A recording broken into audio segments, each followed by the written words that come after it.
الحمد لله رب العالمين، والصلاة والسلام على رسوله سيد المرسلين وعلى آله وصحبه وحزبه وابنه أجمعين. أما بعد، فأعوذ بالله من الشيطان الرجيم. بسم الله الرحمن الرحيم. قد جاءكم من الله نور وكتاب مبين. آمنت بالله صدق الله تبارك وتعالى مولانا العظيم. درود پاک پڑھ دو. اللهم صل على سيدنا ونبينا محمد معظم الجود والكرم وعلى آله وبارك وسلم.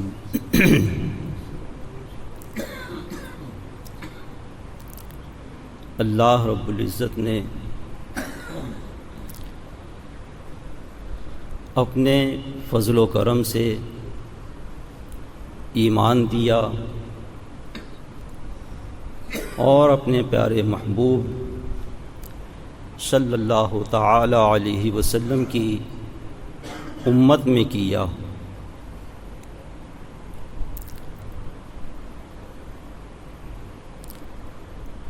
تو پروردگار عالم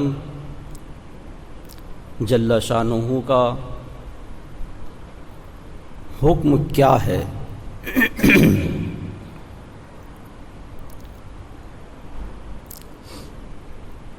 ایمان کا مطلب ہے کہ آدمی نے اللہ کو مان لیا، اللہ کے رسول صلی اللہ تعالی علیہ وسلم کو مان لیا،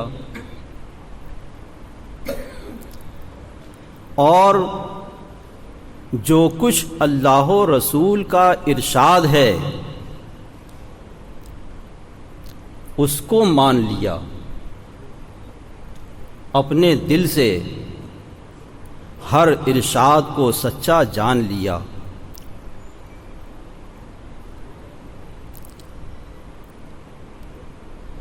پھر مذہب اسلام میں دو چیزیں ہیں،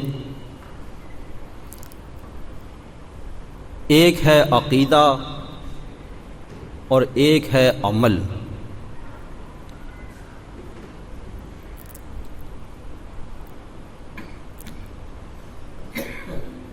بعض عقیدے وہ ہیں جہاں آدمی کو صرف ماننا ہے، جیسے اللہ کو مان لیا، اللہ رب العزت بلند و بالا ہے، اس کی صفات ہیں، وہ رحمان ہے، رحیم ہے، عالم میں جو کچھ ہو سب کا ارادہ، سب کی مشیت اسی کی طرف سے ہے، اسی کے چاہنے سے ہوتا ہے. یہاں آدمی کو صرف ماننا ہے. اور بعض باتیں وہ ہیں جہاں ماننا بھی ہے اور کرنا بھی ہے، جیسے نماز کو آدمی نے مان لیا کہ بے شک یہ میرے رب کا حکم ہے، فرض ہے، تو وہ مومن ہے، مسلمان ہیں. لیکن یہاں پر یہ حکم بھی ہے کہ ماننے کے ساتھ ساتھ اس کو عمل میں لاؤ، نماز پڑھو. اگر نماز نہیں پڑھا تو گناہگار ہے، مجرم ہے، فاسق ہے. مسلمان ہے مگر گناہگار ہے. گناہ کی حالت میں دنیا سے گیا تو میرے رب کی مرضی ہے چاہے گا بخش دے گا، چاہے گا تو عذاب فرمائے گا۔ بہرحال میرے رب کا حکم کیا ہے، یہ آدمی کو کہاں سے معلوم ہو؟ اس کے لیے دلیل کیا ہے؟ تو عمل کے بارے میں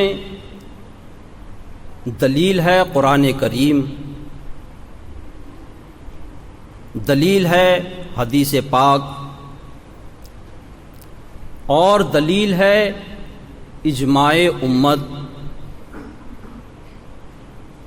اجماع امت کا معنی ہے کہ مجتہدین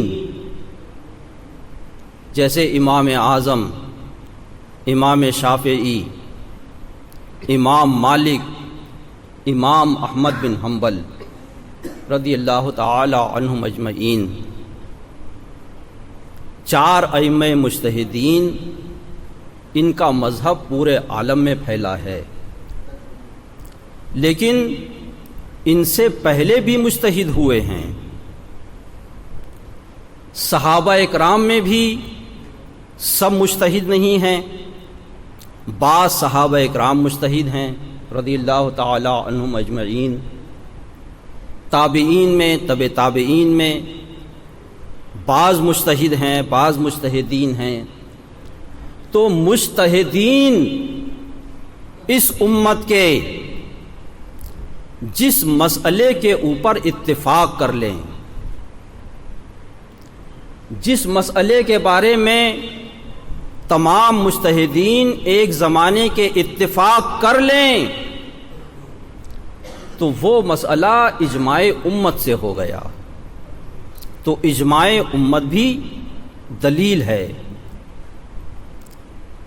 چوتھی دلیل ہے قیاس۔ قیاس کا مطلب ہے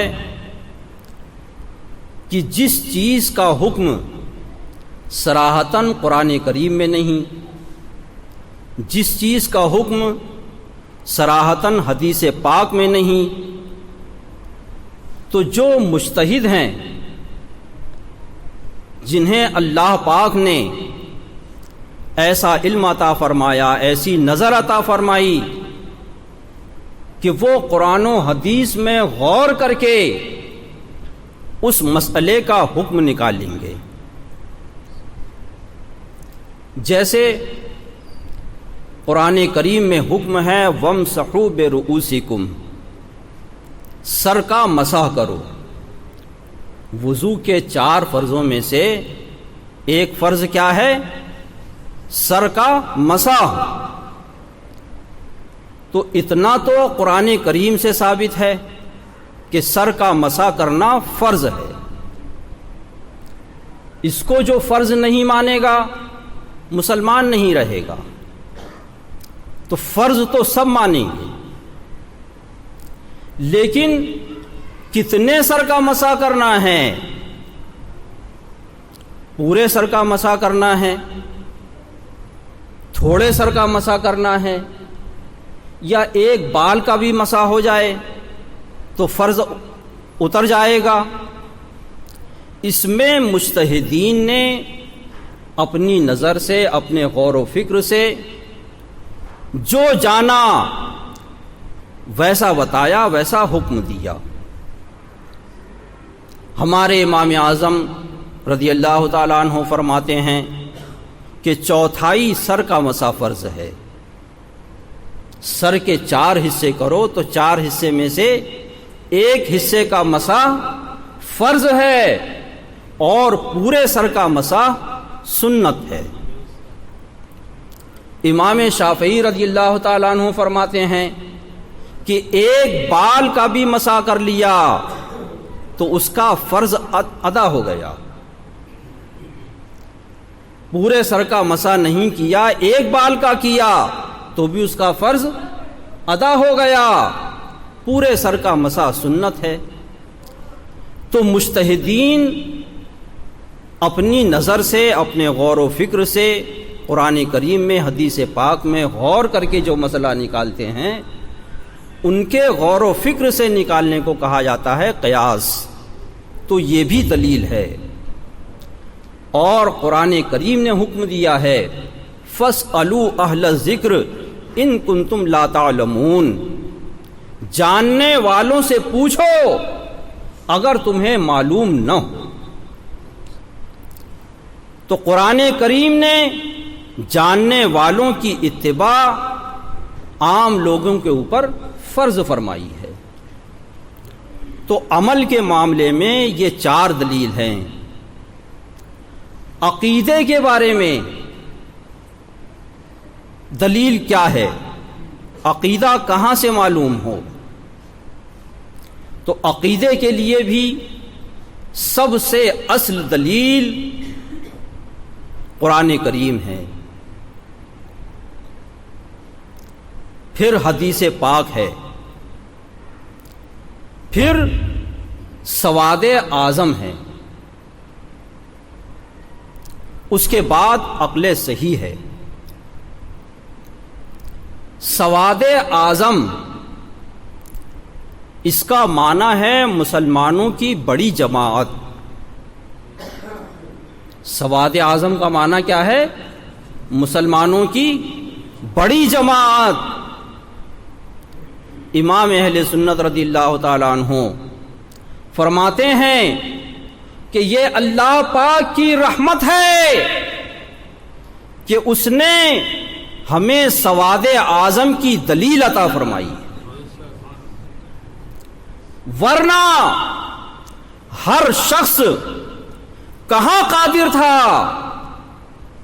ہر شخص کے بس میں کہاں تھا کہ وہ قرآن کریم سے معلوم کرے کہ کیا عقیدہ رکھنا ہے، حدیث پاک سے معلوم کرے کہ کیا عقیدہ رکھنا ہے، اپنی عقل سے معلوم کرے کہ کیا عقیدہ رکھنا ہے. ہر شخص کے بس میں نہیں تھا. تو پروردگار عالم نے اپنی رحمت سے یہ دلیل عطا فرمائی کہ مسلمانوں کی بڑی جماعت جس عقیدے کے اوپر ہو وہ عقیدہ تم مانو. یہ مسلمانوں کی بڑی جماعت، اس کی اتباع کا حکم، اس کی پیروی کا حکم اللہ کے پیارے محبوب صلی اللہ تعالی علیہ وسلم نے خود حدیث پاک میں دیا ہے. ارشاد فرمایا ہے فَاتَّبِعُوا السَّوَادَ الْأَعْظَمَ، سواد اعظم کی اتباع کرو. سواد اعظم مسلمانوں کی بڑی جماعت یہ صحابہ اکرام ہیں. صحابہ اکرام کے بعد تابعین ہیں، تابعین کے بعد تبع تابعین ہیں، ائمہ مجتہدین ہیں. یعنی صحابہ سے لے کر اپنے اگلوں کے قدم بقدم چلنے والے اہل سنت و جماعت، یہ سواد اعظم ہے. تو اہل سنت و جماعت جس عقیدے کے اوپر ہے وہ عقیدہ دلیل ہے، وہ سواد اعظم دلیل ہیں. اور ان سے جو عقیدہ معلوم ہو تو وہ عقیدہ دلیل سے معلوم ہے. سواد اعظم کی اتباع اگر آدمی نہ کرے اور قرآن کریم سے نکالنا چاہے تو وہ دھوکہ کھائے گا، گڑھے میں گرے گا، گمراہ ہوگا. اس لیے کہ کلمہ پڑھنے والوں میں، مسلمان کہلانے والوں میں جو بھی گمراہ ہوئے ہیں، ایسا نہیں ہے کہ انہوں نے کھلم کھلا یہ کہہ دیا ہو کہ ہم اس آیت کو نہیں مانتے ہیں، اس حدیث کو نہیں مانتے ہیں، بلکہ انہوں نے آیت پڑھی ہے، حدیث پڑھی ہے، اور اس کا جو معنی ان کی خواہش میں آیا، ان کے جی میں آیا، وہ معنی بیان کیا، اور نام کیا کیا کہ ہمارا عقیدہ قرآن سے ثابت ہے، ہمارا عقیدہ حدیث سے ثابت ہے۔ حضرت مولا علی مرتضیٰ رضی اللہ تعالیٰ عنہ چوتھے خلیفہ راشد، ان کے زمانے میں ایک فرقہ ابھرا، وہ فرقہ کل تک آپ کے ساتھ تھا، آپ کے ساتھ جنگ کرتا تھا، آپ کے ساتھ جہاد میں شریک ہوتا تھا، لیکن ایک موقع آیا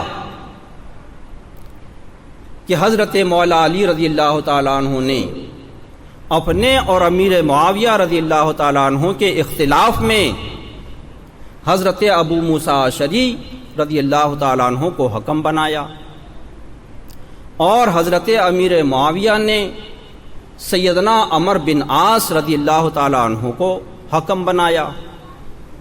یہ دونوں حضرات جن کو حکم بنایا گیا صحابی ہیں، جلیل القدر صحابی ہیں۔ یہ خارجی فرقہ اس وقت باغی ہوا، اور اس نے قرآن کریم کی آیت پڑھی،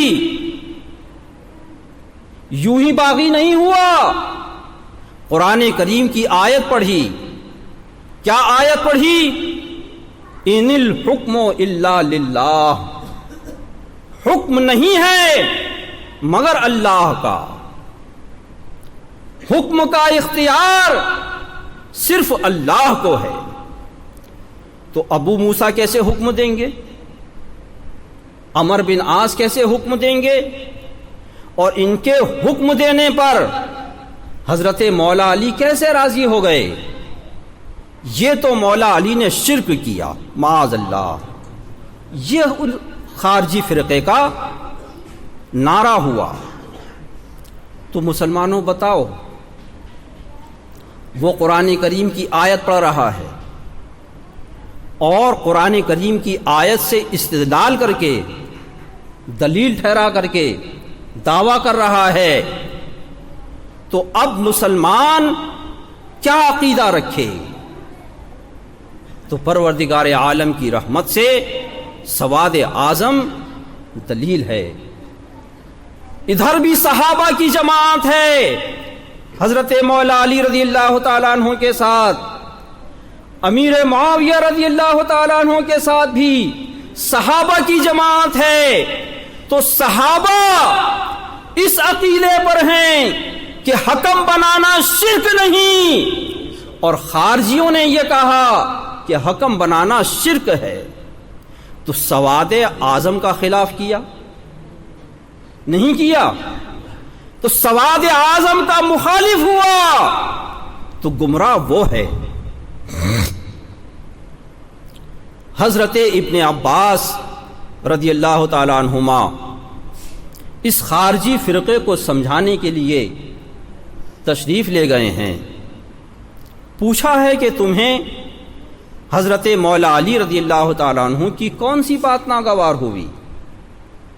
انہوں نے وہی کہا کہ انہوں نے حکم بنایا، شرک ہوا، اللہ کے دین میں لوگوں کو انہوں نے شریک کر لیا۔ حضرت ابن عباس رضی اللہ تعالیٰ عنہما نے قرآن کریم کی آیت پڑھی، فَبْعَثُوا حَكَمًا مِّنْ أَهْلِهِ وَحَكَمًا مِّنْ أَهْلِهَا۔ یہ قرآن کریم کی آیت ہے جس میں پروردگار عالم جل شانہ نے بیان فرمایا کہ میاں بیوی میں نا اتفاقی ہو جائے، شوہر اور بیوی میں نا اتفاقی ہو جائے، تو ایک حکم شوہر کی طرف سے بھیجو، ایک حکم بیوی کی طرف سے بھیجو۔ کیا فرمایا؟ ایک حکم شوہر کی طرف سے بھیجو، ایک حکم بیوی کی طرف سے بھیجو، پھر اگر وہ دونوں اصلاح چاہیں گے، میل چاہیں گے، تو اللہ پاک ان دونوں میں میل کرا دے گا۔ حضرت ابن عباس رضی اللہ تعالیٰ عنہما نے یہ آیت کریمہ جب تلاوت فرمائی کہ یہ تو پروردگار عالم خود حکم دے رہا ہے کہ حکم بناؤ، شرک کہاں سے ہو جائے گا حکم بنانا؟ تو خارجی فرقے کا آدھا حصہ 10,000 کے قریب وہ تھے، 5,000 آپ کی نصیحت کو سن کر، آپ کی تلقین کو سن کر کے توبہ کر لیتے ہیں، توبہ کر کے پھر حضرت مولا علی رضی اللہ تعالیٰ عنہ کے جھنڈے کے نیچے آ جاتے ہیں۔ باقی 5,000 اپنی گمراہی پر اڑے رہتے ہیں، ان سے حضرت مولا علی رضی اللہ تعالیٰ عنہ نے جہاد فرمایا۔ جہاد کے بیچ میں آپ جنگ فرما رہے تھے کہ خبر آئی کہ خارجی نہر کے پار اتر گئے، خارجی نہر کے پار اتر گئے، یعنی بھاگ گئے، جان بچا لیے۔ حضرت مولا علی رضی اللہ تعالیٰ عنہ باب مدینۃ العلم ہیں، ان کا لقب ہے، میرے آقا صلی اللہ تعالی علیہ وسلم کے ارشاد سے لقب ہے باب مدینۃ العلم، شہر علم کے دروازہ ہیں۔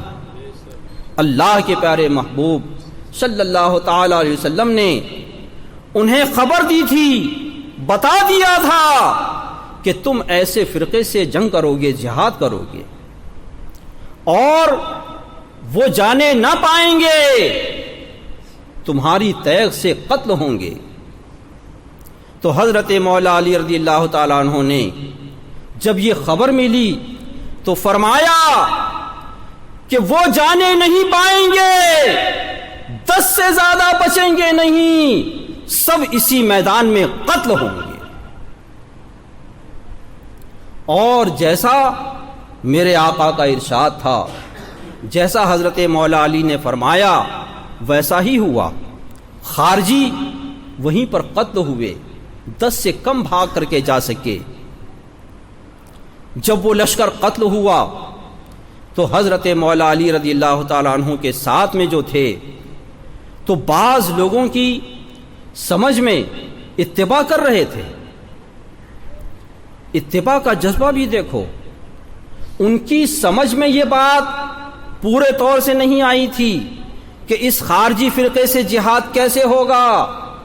یہ تو کلمہ پڑھ رہے ہیں، قرآن کریم پڑھ رہے ہیں، اور صرف یہی نہیں، وہ تہجد تک کے پابند تھے، اور قرآن کریم کی تلاوت ایسی کرتے تھے کہ ہر وقت قرآن کریم کی تلاوت سے ان کی زبانیں تر رہتی تھیں۔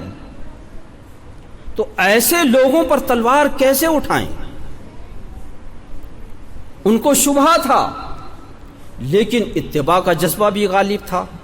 سواد اعظم کی اتباع کرنی ہے، خلیفۃ المسلمین کا حکم ماننا ہے، امیر المومنین نے جو کہا کرنا ہے، تو جنگ آپ کے ساتھ میں کیا۔ لشکر کا یہ شبہ مٹانے کے لیے حضرت مولا علی رضی اللہ تعالیٰ عنہ نے فرمایا کہ ان میں سے تم ذو الصدیہ کو تلاش کرو۔ یہ ایک شخص تھا جس کے بائیں ہاتھ کے اوپر عورت کی پستان کی طرح سے گوشت تھا۔ تو فرمایا کہ ان میں ذو الصدیہ کو تلاش کرو، اگر تم نے اس کو قتل کیا ہے تو بدترین اہل زمین کو تم نے قتل کیا ہے۔ لوگوں نے تلاش کیا، نہیں ملا، فرمایا پھر تلاش کرو، پھر تلاش کیا گیا تو کئی لاشوں کے نیچے زمین سے چپکی ہوئی اس کی لاش نکلی۔ جب لاش نکلی ہے، لوگوں نے دیکھا ہے، تو لوگوں کے دل کا شبہ دور ہو گیا۔ فرمایا مولا علی رضی اللہ تعالیٰ عنہ نے کہ میرے آقا صلی اللہ تعالی وسلم نے مجھ سے فرمایا تھا تم ایسی قوم سے جنگ کرو گے جن کا سرغنا ذو الثدیہ ہوگا۔ اب ایک لشکری خوش ہو کر کے اللہ اکبر نعرہ لگایا اور کہا حمد ہے اللہ کو جس نے ان کی گندگی سے زمین کو پاک کر دیا۔ حضرت مولا علی رضی اللہ تعالیٰ عنہ نے فرمایا کیا یہ سمجھتے ہو کہ یہ ختم ہو گئے؟ کیا یہ سمجھتے ہو کہ یہ ختم ہو گئے؟ ابھی ان میں کے اپنی باپ کی پشت میں ہیں، ابھی ان میں کے اپنی ماؤں کے پیٹ میں ہیں۔ جب ان کی ایک سنگت ختم ہوگی دوسری سنگت سر ابھارے گی، وہ ختم ہوگی تو تیسری سنگت سر ابھارے گی، یہاں تک کہ ان کا آخری گروہ دجال کے ساتھ میں نکلے گا۔ تو مسلمانوں اس خارجی فرقے کا نعرہ دیکھو، حضرت مولا علی رضی اللہ تعالیٰ عنہ جیسے جلیل القدر صحابی پر اور صحابہ کرام پر اس نے کیا الزام لگایا کہ شرک کیا انہوں نے معاذ اللہ۔ اور یہی شرک کا نعرہ وہابیوں کا ہے، یہی شرک کا نعرہ وہابیوں کا ہے۔ اللہ کے نیک بندوں کو اپنی مدد کے لیے پکارا، یہ وہابی کہتے ہیں شرک ہے۔ اللہ کے نیک بندوں کی تعظیم کی، یہ وہابی کہتے ہیں شرک ہے۔ یا رسول اللہ صلی اللہ تعالی علیہ وسلم کہا، یہ وہابی کہتے ہیں شرک ہے۔ تو یہ شرک کا نعرہ یہ انہی خارجیوں کا ترکہ ہے۔ سواد اعظم کی دلیل میں دیکھ لو، سواد اعظم کی دلیل کی روشنی میں دیکھو، 600 برس کا زمانہ گزرا، اللہ کے پیارے محبوب صلی اللہ تعالی وسلم کے وصال کو 600 برس کا زمانہ گزرا، امت محمدیہ میں سے کسی نے یہ نہیں کہا کہ اللہ کے نیک بندوں سے مدد مانگنا شرک ہے، اللہ کے نیک بندوں کو پکارنا شرک ہے، اللہ کے نیک بندوں کو وسیلہ بنانا شرک ہے۔ 7ویں صدی کے آخر میں 8ویں صدی کے شروع میں ابن تیمیہ ہوا، ابن تیمیہ نے اس کے بارے میں چیمی گوئی کی، اس پر اعتراض کیا۔ پھر 11ویں 12ویں صدی ہجری میں ابن عبد الوہاب نجدی اور ہندوستان میں مولوی اسماعیل دہلوی یہ وہابیوں کے سرغنہ ہوئے، انہوں نے اس مذہب کو پروان چڑھایا۔ تو مسلمانوں ان کا مذہب، ان کا شرک کا نعرہ نہ زمانہ صحابہ کرام میں ہے، نہ زمانہ تابعین میں ہے، نہ زمانہ تبع تابعین میں ہے، نہ ائمہ مجتہدین میں ہے، نہ بزرگان دین میں ہے، سلف صالحین میں ہے۔ 7ویں 8ویں صدی سے شروع ہو کر کے 11ویں 12ویں صدی میں ان کا نعرہ پروان چڑھا ہے۔ تو یہ 7ویں 8ویں صدی میں اور 11ویں 12ویں صدی میں پیدا ہونے والا یہ حق عقیدہ ہوگا، یہ سواد اعظم کا عقیدہ ہوگا۔ تو سواد اعظم کو پہچانو، سواد اعظم کو سمجھو۔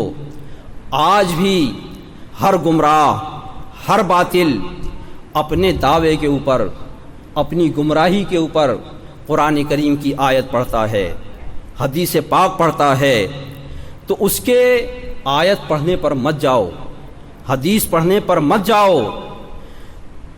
امام اہل سنت رضی اللہ تعالیٰ عنہ فرماتے ہیں کہ قرآن کریم سے اگر تمہاری سمجھ میں یہ آئے کہ سواد اعظم کا عقیدہ قرآن کے خلاف ہے تو یہ تمہاری سمجھ کا قصور ہے، یہ تمہاری سمجھ کا قصور ہے۔ جیسے خارجیوں نے سمجھا تھا کہ ان کا عقیدہ قرآن کریم سے ثابت ہے، حکم بنانے کو شرک کہنا قرآن کریم سے ثابت ہے، سمجھا تھا نا خارجیوں نے، لیکن ان کا سمجھنا صحیح تھا۔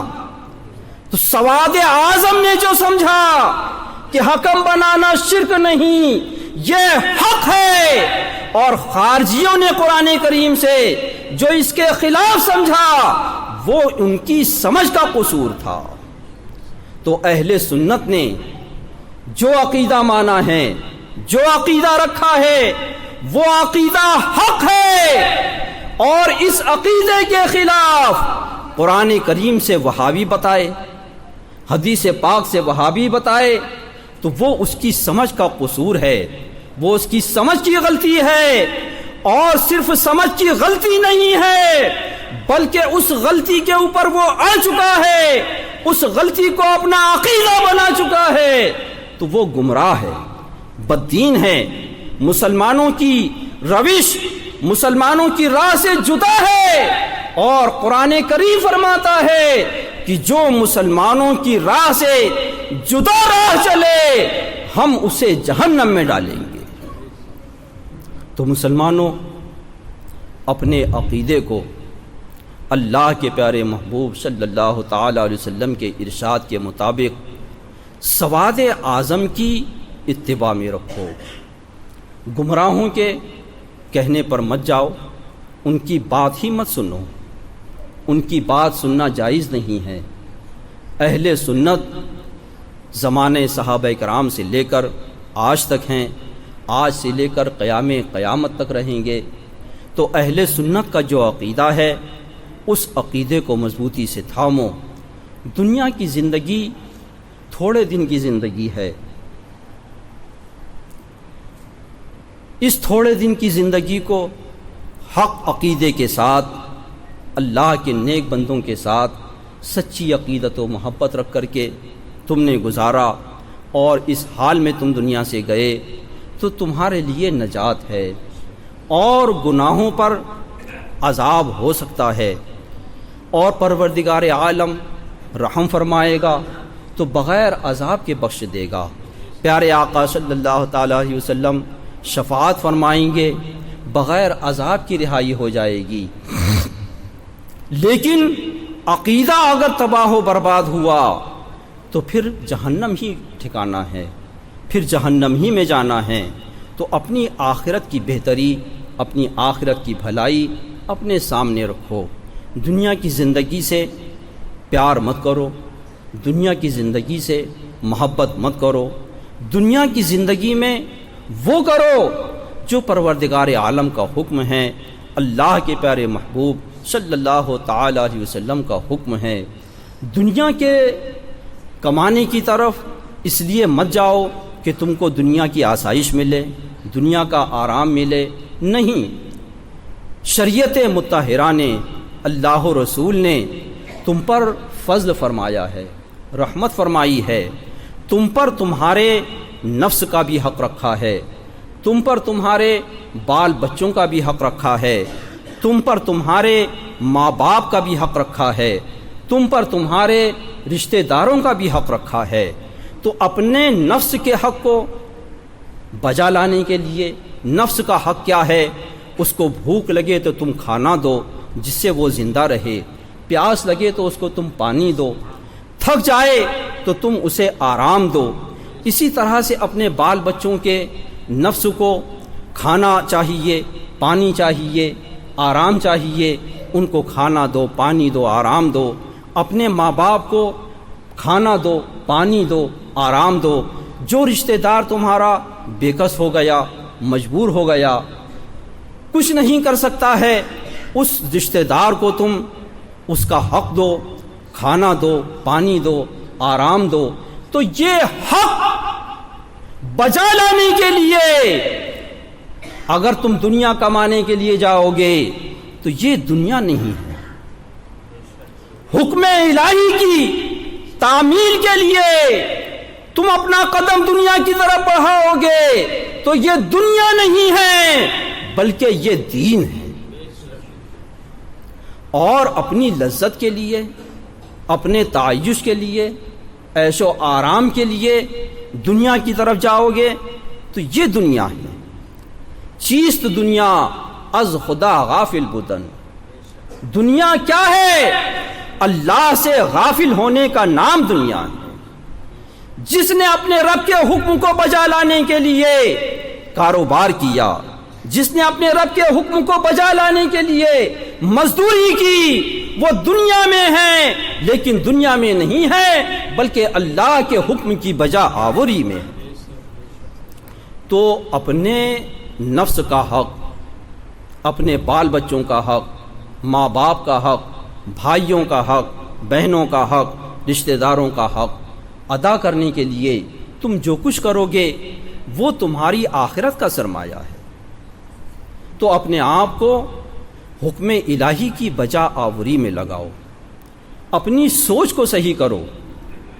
وہی چیز تم اپنے نفس کے آرام کے لیے کرو گے تمہارے لیے زہر ہے، حکم الہی کو بجا لانے کے لیے کرو گے تو تمہارے لیے شہد ہے۔ نفس کے لیے کرو گے، عیش و آرام کے لیے کرو گے، زہر ہے، گناہ ہے۔ حکم الہی کو بجا لانے کے لیے کرو گے تو تمہارے لیے شہد ہے، شکر ہے، ثواب ہے، نیکی ہے۔ اللہ کے پیارے محبوب صلی اللہ تعالی علیہ وسلم سے سچی محبت کرو، ان کے نام لیواؤں سے سچی محبت کرو۔ ان کی محبت، ان کے نام لیواؤں کی محبت کل قیامت کے دن تمہاری نجات کا، تمہاری بخشش کا ذریعہ ہوگی۔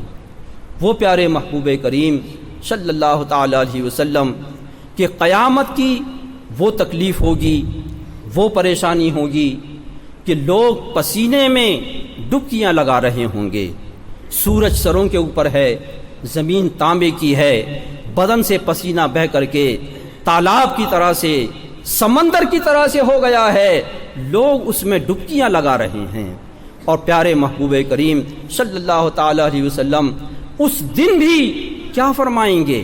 انا لہا، انا لہا، میں ہوں شفاعت کے لیے، میں ہوں شفاعت کے لیے، ہلم الیہ، ہلم الیہ، میری طرف چلے آؤ، میری طرف چلے آؤ، میں ہوں تمہیں جہنم کے عذاب سے نجات دلا کر جنت کی ابدی نعمت میں پہنچانے کے لیے۔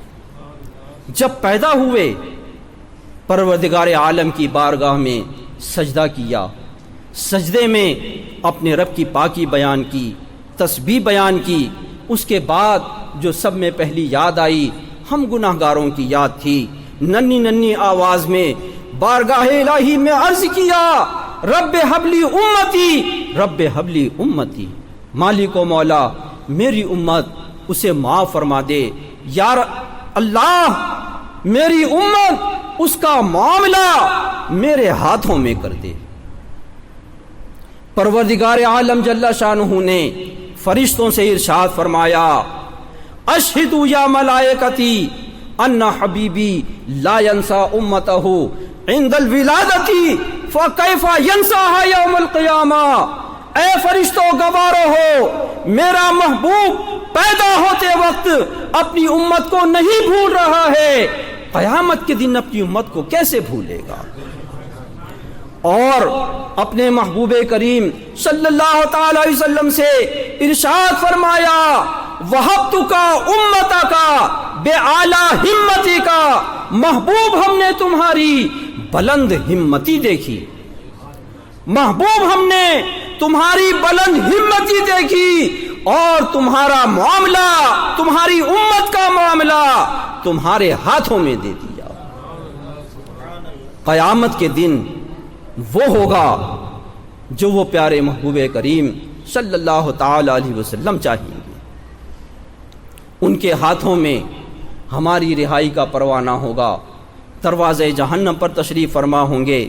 اگر ہمارے گناہوں نے ہمیں جہنم میں پہنچا دیا ہے، ہماری رہائی کا پروانہ لے کر دروازے جہنم پر تشریف فرما ہوں گے، ہمیں جہنم سے نکالیں گے، یہاں تک کہ اپنے ایک ایک امتی کو جہنم سے نکالیں گے کہ داروغے جہنم پکار اٹھے گا، یا رسول اللہ صلی اللہ تعالی علیہ وسلم، آپ نے اپنے رب کا غضب اپنی امت میں نام کو نہ رہنے دیا، اپنے ہر امتی کو عذاب سے چھوڑا لیا۔ مسلمانوں، اس پیارے محبوب کریم صلی اللہ تعالی علیہ وسلم کی شان پاک میں وہابیوں نے، دیوبندیوں نے کیسی کیسی گندی عبارتیں، کیسی کیسی گندی بولیاں اپنی کتابوں میں لکھیں، چھاپی، پھیلائیں۔ ان کے ماننے والے انہی کو آج بھی مان رہے ہیں، ان کتابوں کو مان رہے ہیں، کتابوں کے لکھنے والوں کو مان رہے ہیں۔ تو آخرت کی بہتری کو اپنے سامنے رکھو۔ اللہ کے پیارے محبوب صلی اللہ تعالی وسلم کی سچی محبت دل میں ہے تو ان کے دشمن کی محبت دل میں نہیں آئے گی۔ سچی محبت پیارے آقا صلی اللہ تعالی وسلم کی دل میں ہے تو ان کے دشمن کی محبت دل میں نہیں آئے گی، اور دشمن کی محبت دل میں آئی تو پیارے آقا صلی اللہ تعالی علیہ وسلم کی محبت دل سے نکل جائے گی۔ تو اپنے دل کو سنبھالو، اپنی محبت کی نگہداشت کرو، اپنی آخرت کو تباہ و برباد ہونے سے بچاؤ۔ اللہ کے پیارے محبوب صلی اللہ تعالی علیہ وسلم کی شان میں جو بھی گستاخی کرنے والا ہے، جو بھی ان کا مخالف ہے، ان کی شان میں توہین کرنے والا ہے، ان کے ارشاد کو جو بھی جھٹلانے والا ہے، وہابی ہوں، دیوبندی ہوں، نیچری ہوں، قادیانی ہوں، چکڑالوی ہوں، رافضی ہوں، جو بھی ہوں، کسی بھی باطل کی ذرہ برابر محبت تمہارے دل میں نہ آنے پائے۔ تمہارا دل خالص اللہ اور اس کے پیارے محبوب صلی اللہ تعالی وسلم کی محبت کا مدینہ رہے، تاکہ تم کل قیامت کے دن اس پیارے محبوب کریم صلی اللہ تعالی وسلم کی بارگاہ میں حاضر ہو سکو اور اسی حق عقیدے کو اپنا شفیع بنا کر کے ان کی بارگاہ میں شفاعت کے لیے ہاتھ پھیلا سکو کہ یا رسول اللہ صلی اللہ تعالی علیہ وسلم بال بال گناہوں میں ڈوبا ہے، لیکن یا رسول اللہ میں حضور کا وفادار ہوں، حضور سے محبت کرنے والا ہوں، حضور کے سچے نام لیواؤں سے محبت کرنے والا ہوں، یا رسول اللہ ہمارے حال پر نظر کرم فرمائیں۔ تو بے شک ماں وہ پیار نہیں دے سکتی ہے، باپ وہ پیار نہیں دے سکتا ہے، استاد وہ شفقت نہیں دے سکتا ہے، پیر وہ مہربانی نہیں کر سکتا ہے جو اللہ کے پیارے محبوب صلی اللہ تعالی وسلم اپنی امت کا درد رکھتے ہیں، اپنی امت پر شفقت رکھتے ہیں، اپنی امت پر مہربانی رکھتے ہیں۔ آج بھی ہمارا گناہوں سے بھرا ہوا نامہ اعمال ان کی بارگاہ میں پیش کیا جاتا ہے، آج بھی ان کے لب پر ہمارے لیے بد دعا نہیں ہوتی ہے، ہمارے لیے دعا ہی ہوتی ہے، رب حبلی امتی، رب حبلی امتی، مالک و مولا امت گناہ گار ہے، معاف فرما دے۔ تو وہ ہمہ وقت ہماری بخشش چاہنے میں ہے، ہماری بھلائی چاہنے میں ہے، تو جو ماں سے بڑھ کر مہربان، باپ سے بڑھ کر مہربان، استاد اور پیر سے بڑھ کر مہربان، ہر عزیز اور محبت کرنے والے سے بڑھ کر مہربان، ان کی سچی محبت دل کی گہرائیوں میں ایسی ہو کہ ان کی محبت کے مقابل دنیا جہان کا کوئی آ جائے اس کی ذرہ برابر محبت تمہارے دل کے اندر داخل نہ ہونے پائے۔ تمہارا دل ان کی محبت کا سچا مدینہ ہو، تاکہ اسی حال میں دنیا سے